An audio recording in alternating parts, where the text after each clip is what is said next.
Namkelekile Avalanche of Grace, gama lam nduthenjiwe emolweni. Isifundo sethu sanamhlanje sisifumana ku-1 Corinthians 1:18. Kuba ilizwi lomnqamlezo libubudenge okunene kwabatshabalalayo, kodwa ke kwabasindiswayo thina aba lingamandla kaThixo.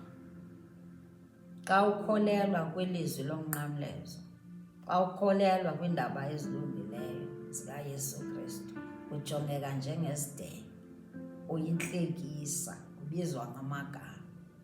Namhlanje ndizokomeleza ndizokuthi uyoba bakubone njengesidenge ayitsho uba usisidenge. Yomelela ngoba uyawazi amandla kaThixo akwiindaba ezilungileyo.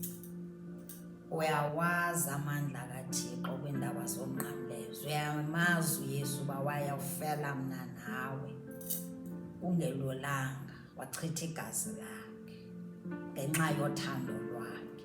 Uyalwazi uthando lwakhe ebantwini abakholelwayo kwiindaba ezilungileyo. Ndim nawe ke apha.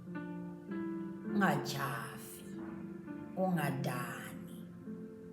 Leyo nto mayikwenze ukuba umthande ngakumbi, ngoba nguye yedwa oza kunika impilo, nguye yedwa oza kukhulula kumakhamandela.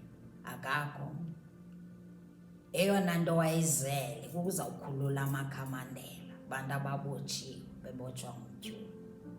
Bambelela kuye.